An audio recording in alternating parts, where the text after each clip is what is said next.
오늘 본문은 바벨론에 대한 두 번째 예언입니다.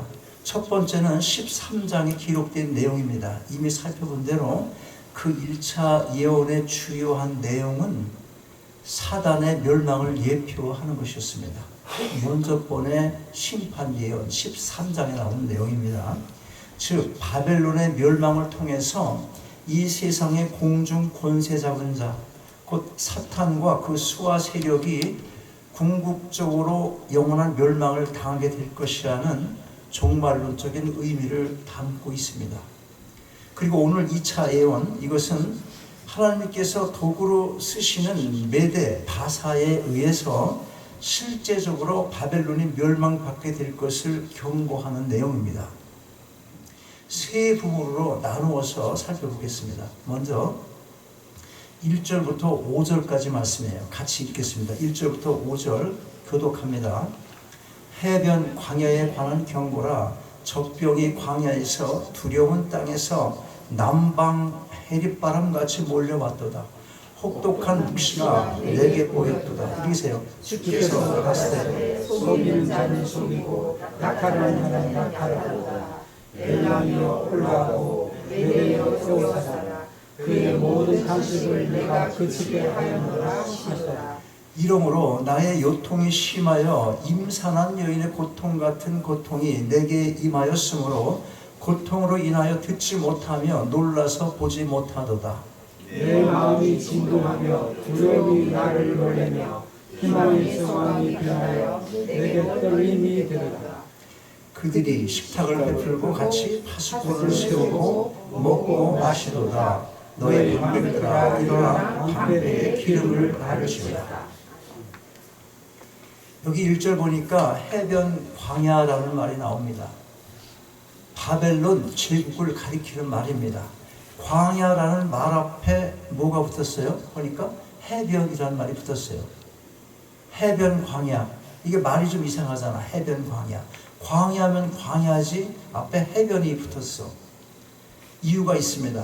도시나 국가가 세워지려면 반드시 뭐가 필요합니까? 그렇지. 물이 필요하잖아요. 물이 필요합니다. 반드시 물이 필요합니다. 물이 필요한데 바벨론은 해변가에 있는 나라가 아닙니다. 무슨 방법을 썼겠어요? 위치적으로 해변가에 있지 않으니까 도시를 발전시키려면 어떤 방법을 써야 돼요? 어떤 방법? 그렇지. 수로를 통해서 물을 끌어다가 사용을 한 것입니다. 많은 물줄기로 둘러싸여 있었기 때문에 그 물을 끌어다가 사용을 한 것입니다. 물론 기술력도 필요하겠지만 기본적으로 천연 요새라고 볼 수가 있습니다. 강을 가까이 하고 있으니까 당연히 무역도 활발하게 할 수 있었고 많은 부를 축적해서 외세의 침략을 쉽게 방어할 수도 있었습니다. 그런데 문제가 뭡니까? 교만입니다.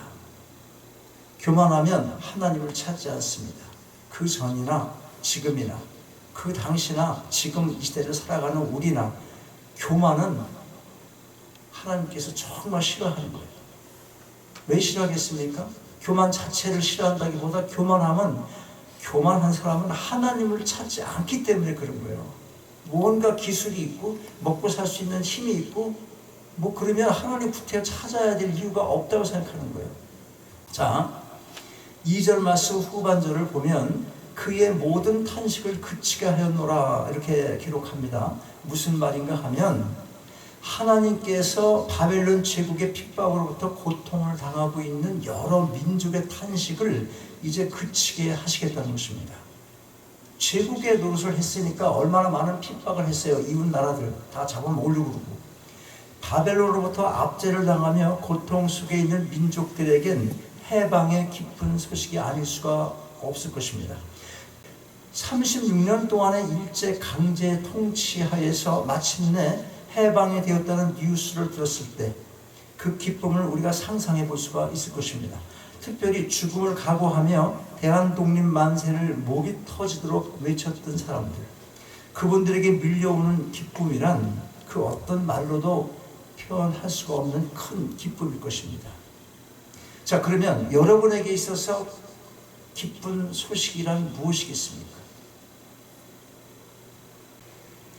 각자가 처한 상황에 따라서 아마 여러 가지 대답이 나올 수 있을 것입니다.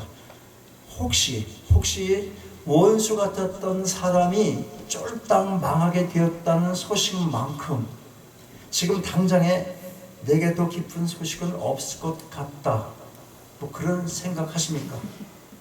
아이고 저 죽지도 않아 저거. 그런 사람이 쫄딱 망해서 죽었어. 그것처럼 이 소식보다 더 깊은 건 내게 없을 것 같습니다. 그런 생각하는 사람 있습니까 혹시? 그런데 아무리 그래도 실제로 그런 마음이 사실이라 하더라도 그걸 드러내며 기뻐하기는 쉽지가 않을 것입니다. 왜 그렇습니까? 그게 하나님께서 주신 마음이기 때문에 그런 것입니다. 이런 마음은 믿는 자에게만 있는 게 아닙니다. 왜냐하면 믿지 않는 자들에게도 일반 은총으로 주어진 양심의 기능이 있기 때문에 그런 것입니다. 오늘 이사야 선지자를 보세요. 사탄의 멸망을 예표하기까지 하는 바벨론의 심판 앞에서 그가 어떤 반응을 보이고 있습니까? 그의 고통을 이렇게 표현합니다. 3절과 4절 한번 같이 읽어요. 바벨론이 멸망할 거라는 것을 예언하면서 고통을 느끼는 겁니다. 어떤 고통이에요? 3절 4절 시작. 이러므로 나의 고통이 심하여 임산한 여인의 고통 같은 고통이 내게 임하였으므로 고통으로 인하여 듣지 못하며 놀라서 보지 못하리라. 내 마음이 진동하며 두려움이 나를 놀래며 희망의 서광이 불하여 내게 떨림이 되도다. 오늘 이사야의 예언은 교만하기 짝이 없고 종교적 도덕적으로 타락을 하고 약한 이웃 민족들을 억압하고 괴롭히던 제국 그 바벨론이 더 나아가서 앞으로 있게 될 바벨론의 남유다를 침공한 것까지 내다본 그런 심판의 경고인 것입니다. 남유다가 얼마 동안 바벨론 포로 생활했습니까? 얼마 동안? 70년. 약 70년 동안입니다. 그러니까 바벨론은 남유다와 무슨 관계? 남유다와 바벨론이 남유다하고 무슨 관계입니까? 원수 관계지. 원수 관계. 그 바벨론이 이제 심판을 받게 되니 기뻐해야 될 것 같기도 한데 보니까 이사야가 고통을 토로합니다. 임산을 한 여인의 고통 같은 고통을 느끼고 있다고 그래요. 그 임산이 뭐예요? 임산이 임신을 하고 애를 낳는 것. 임신하는 사람이 애 해산하잖아. 그런 고통, 이거 누가 알 수 있어요? 애를 낳아본 여성은 그 고통이 얼마나 심한 것인가를 금방 알 수 있을 것입니다. 남자들은 모르겠습니까? 옛날 같으면 잘 모를 수 있어요. 근데 요즘은 남자의 고통이 여자가 해산하는 고통, 그거보다 갑절로 더 아플지 몰라. 왜 그런지 알아요? 그거 보고 있는 아픔도 큰데 얼마나 아플까 하고, 그런데 욕까지 얻어먹어. 자기 남편 막 욕한다는 거예요. 애 낳으면서 막 그냥 별 욕을 다 한대요. 그러니 그 고통이 얼마나 심하겠어요. 다 고통인 거예요. 여러분, 오늘 이사야의 고통이 너무도 큽니다. 놀라서 보지도 못합니다. 두려움이 밀려오고 희망의 서광은 떨림으로 변하고 맙니다. 여기 희망의 서광이란 말은 기쁨의 밤 혹은 평온한 밤이라는 뜻도 있습니다. 또한 이 말은 환락과 유흥으로 흥청거리는 그런 밤, 그런 비유적인 뜻도 있는 것입니다. 그러므로 희망의 서광이 변하여 내게 떨림이 되도다라는 이 말은 그들의 타락상이 얼마나 심각한 것인지를 알려주는 동시에 그와 같은 흥청거림의 때 갑자기 그 타락의 절정일 때 갑자기 멸망하게 될 것을 시사해 주기도 하는 것입니다. 그 상황을 5절 상반절에서 알려줍니다. 그들이 식탁을 베풀고 파수꾼을 세우고 먹고 마시도다. 영적으로 무지한 바벨론 왕과 그 백성은 메데 바사의 임박한 공격을 앞에 두고 유흥을 즐기고 있는 겁니다.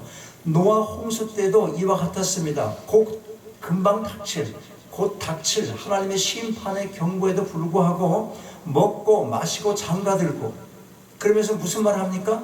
어떻게 조롱을 합니까? 홍수는 무슨 홍수? 날이 이렇게 좋기만 한데 별 미친 소리 나오고 있네. 뭐 이런 식으로 야유하고 조롱하고 시집장가가고 먹고 마시고 할 거 다 했단 말이죠. 이게 다 죄로 물든 타락한 인간의 모습입니다. 오늘 바벨론에 대한 예언은 노아의 심판 예언도 그렇지만 교훈적이고 또 상징적인 어떤 영적 상태만을 의미하는 것이 아니라 실제로 바벨론 마지막 왕 벨사살의 무분별한 잔치를 가리키는 예언이기도 합니다. 다니엘 5장 1절로 4절을 보면 이런 내용이 있어요. 벨사살 왕이 귀인 1000명을 위해 잔치를 배설하고 예루살렘 전에서 가져온 금과 은으로 만든 그릇으로 술을 마시면서 또 금으로 은으로 동으로 목석 등으로 만들어 놓은 신들을 찬양하는 겁니다.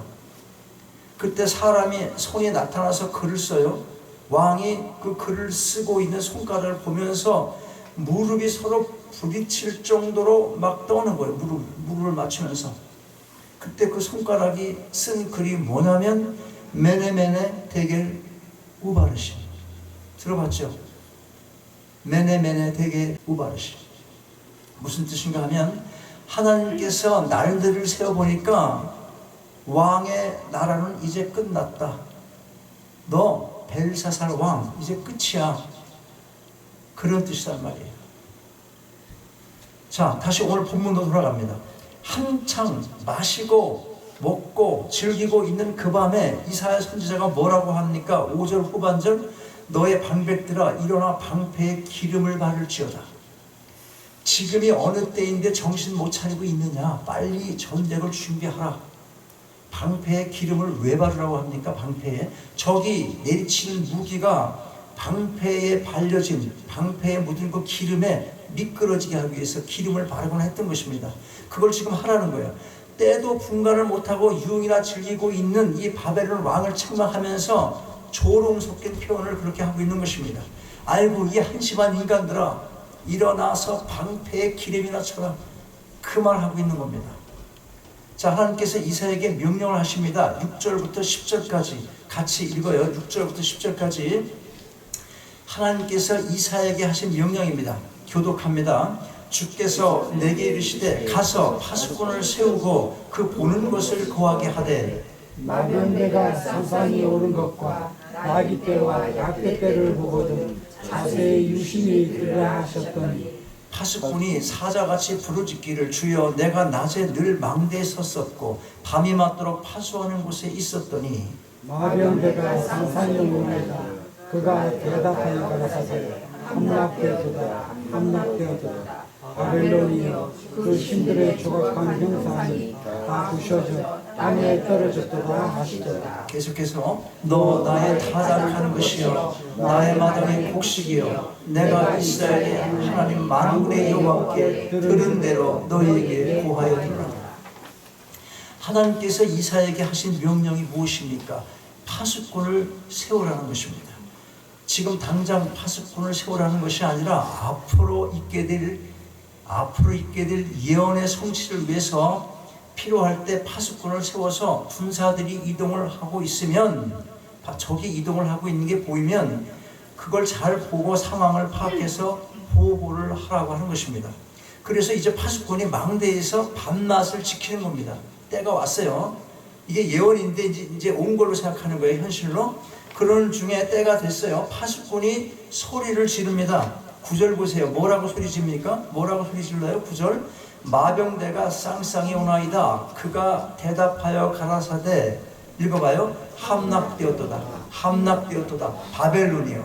그 신들의 조악한 형상이 다 부서져 뭐 어떻게 했어? 그 다음 땅에 떨어졌도다 하시도다. 자신의 군사력을 의지하고 한없이 교만했던 바벨론에 대한 이 이사야의 멸망 예언은 기원전 539년 바사 왕, 아까 누구라고 그랬어요? 페르시아 왕 고레스에게 정복됨으로써 완전하게 성취가 됐습니다.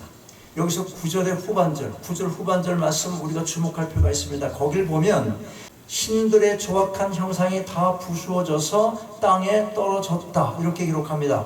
뭘 알려줍니까? 뭘 알려줘요? 바벨론이 멸망할 수밖에 없는 궁극적인 이유가 뭔지를 알게 해줍니다. 뭡니까? 종교적인 타락, 우상 숭배가 바로 그것입니다. 여러분의 마음속에 자리 잡고 있는 우상 무엇입니까? 하나님께서 제일 싫어하는 게 우상을 숭배하는 것입니다. 10계명 가운데서도 제일 1계명에 해당되는 것, 그게 바로 이 우상을 숭배하지 말라는 것입니다. 기억하십니까? 제1계명, 너는 나 외에는 다른 신들을 내게 있게 하지 말지니라. 이 말 들으면 또 뭐라 그래? 너 다른 신을 섬기지 않는데요? 그렇게 말할 수 있어요. 그런데 그게 아니고 하나님보다 내가 더 지금 마음을 두고 있는 그건 뭐냐 하는 거예요. 여러분, 우리 각자의 마음속에 파수꾼을 세워야 합니다. 물리적인 적이 다가오고 있는지 살피는 일도 중요하지만 우리 각자의 마음과 영혼을 지킬 수 있는 영적인 파수꾼이 그 어느 때보다도 필요한 시대가 바로 지금의 시대인 것입니다. 오늘 심판의 경고를 받고 있는 대상, 그들도 파수꾼을 세우긴 했지만 파수꾼을 세운 목적이 다른 데 있습니다. 그들은 파수꾼을 세워놓고는 먹고 마십니다. 잔치를 베풉니다. 자신들의 유흥을 위해서 파수꾼을 세워놓은 것입니다. 그러니 적을 감시해야 할 파수꾼이 무슨 경계를 제대로 할 마음이 생기겠습니까?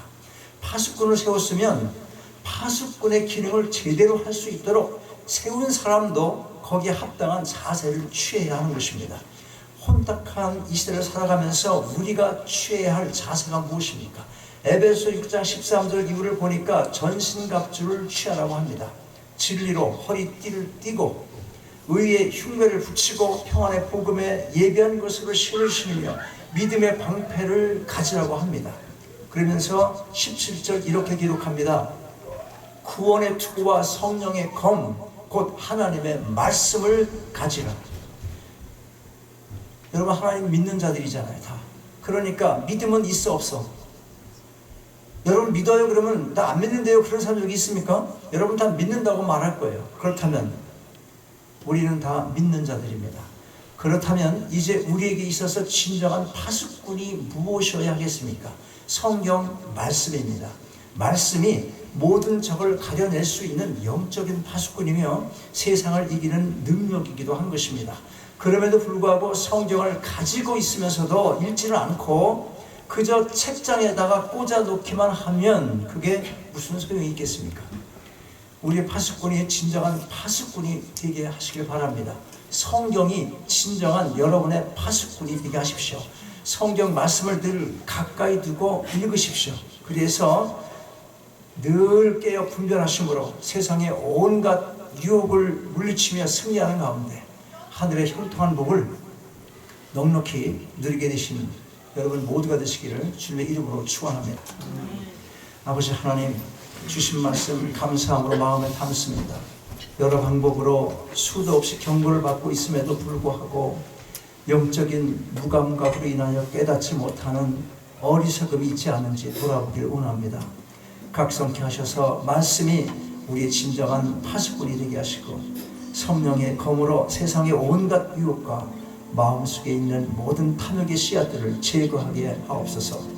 그리하여 저희의 구별된 삶을 통하여 하나님의 영광이 온 세상에 드러나게 하옵소서. 주 예수 그리스도의 이름으로 기도하옵나이다. 아멘. 일어나셔서 함께 찬양하시겠습니다.